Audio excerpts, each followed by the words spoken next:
What if I told you that every dollar, every euro, every pound in existence is someone's debt? Not metaphorically, not philosophically, literally. The money in your wallet, the numbers in your bank account, the global economy itself, all of it was born as debt. And here's the part that should make you uncomfortable. There is more debt in the world than there is money to pay it back. That's not an opinion. That's not a conspiracy theory. That's basic arithmetic. So here's the mystery we're going to unravel. If all money is created as debt, and the debt always includes interest, where does the money to pay the interest come from? Because if it doesn't exist, then debt, by design, can never be fully repaid. Not by you, not by corporations, not by governments, not by the world. We aren't looking at ideology. We're looking at mechanics, from the moment the system was born to the breaking point we're approaching now, and why every fix only makes the trap deeper. And by the end, you'll see something most people never notice. The world isn't drowning in debt because we're irresponsible. The world is drowning in debt because the system requires it. To understand this, we have to drop one assumption. That money is something that exists on its own. It isn't. Money is not a thing. It's a record of who owes what to whom. For most of human history, money wasn't paper. It wasn't digits. It was ledger entries, clay tablets, promises. I owe us.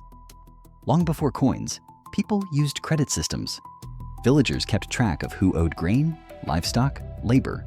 The entire economy ran on memory and trust. Debt came first. Money came later as a way to standardize debt. Fast forward to the invention of banks. Banks didn't just store money, they created it. And this is where everything changes. The secret is simple. Banks don't lend money, they manufacture it. When you sign for a loan today, the bank doesn't move cash from a vault into your account. They simply type numbers into a digital ledger. In that second, money that never existed before is blinked into reality. But there is a catch. This new money is born with a twin, debt. You get the digits, but the system gets a claim on your future, plus interest. And this is the exact moment the trap is set. Let's simplify. Imagine an island with one bank and 10 people. The bank creates $1,000 and lends it out evenly. Everyone owes $100, but the bank charges 10% interest. So now, the island collectively owes $1,100, but only $1,000 exists. Where does the extra $100 come from? It doesn't. The only way to get it is for the bank to create more loans, which creates more money, which creates more debt, which creates more interest, which requires more loans. You see the loop? This isn't a flaw. This is the system working exactly as designed. Debt must grow forever because the money to pay the interest does not exist unless new debt is created. Growth is not optional. It is mathematically required. Now scale this up to nations. Governments don't create most money. Banks do. When governments need money, they don't print it freely. They borrow it by issuing bonds, which banks buy with newly created money. That means national currencies are born as national debt. The US dollar, born from treasury debt. The euro, same. The pound, same. Every major currency enters the economy through borrowing, which means the global money supply equals the global debt supply. And because of interest, global debt must always exceed global money. This is why governments can never be debt-free. The world can never be debt-free. Someone somewhere must always be bankrupt. The system requires losers. This system works as long as debt grows faster than interest. But what happens when growth slows? You get crises. 1929, Great Depression, 2008, financial crisis, 2020, pandemic crash. Every time the same pattern. Debt growth slows, defaults rise, money supply shrinks, panic. And the solution is always the same. Create more debt, lower interest rates, stimulate borrowing, print liquidity, bail out banks. Not to fix the problem, to delay the math. In 2008, the system faced a glitch it couldn't hide. People stopped borrowing. Debt started vanishing. And because money is debt, the money supply began to evaporate. To save the machine, central banks did the unthinkable. They breathed trillions of new synthetic dollars into the lungs of the dying banks. They weren't saving the economy, they were resuscitating the debt. If you're starting to see the invisible threads of this machine for the first time, you're finally asking the right questions. This is the logic the world's elite use to stay ahead. And it's exactly what we decode here every week. If you value this kind of clarity, hit subscribe and turn on the notification bell. Join us who refuse to stay blind to the math.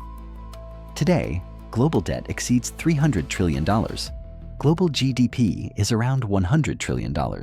That means the world owes 3 times more than it produces in a year. And it's getting worse. Not because we're reckless, but because if debt stops growing, the system collapses. We live in an economy where savings are dangerous. Paying off debt shrinks the money supply. Responsible behavior causes recessions. That's why governments encourage spending, why interest rates are kept low, why debt is normalized. The system needs you borrowing. We talk about solutions like they're simple, returning to gold, switching to crypto, or just printing more. But here is the problem. Every one of these fixes hits a mathematical wall. If you delete the debt, you delete the money supply. If you stop the borrowing, the economy starves. The system has reached a point where it is no longer a tool we use. It is the environment we live in. The real solution isn't just a policy change. It would require a total collapse of the world as we know it. And that is a price no one is willing to pay. So, we don't fix it. We just feed it. Look around today. Student loans that can't be repaid. Mortgages lasting 30 to 40 years. Governments rolling over debt forever. Corporations surviving on refinancing? Nobody is paying debt off. They're servicing it. Because paying it off would remove money from the system. This is why debt is never meant to be paid. It is meant to be carried forever. We're told debt is a personal failure, but systemically, debt is a requirement. You feel guilty for being in debt, but the economy needs you to be. You feel proud paying off loans, but collectively, that harms the system. This contradiction keeps us blind because we think individually. The system operates collectively. The system only works if everything expands forever. More people, more consumption, more production, and more debt. But we're entering a world where growth is slowing, markets are saturated, and populations are aging. The engine is running out of room, and that's why central banks are desperate, because they know something most people don't. The math is catching up. The real question isn't, how do we pay off the debt?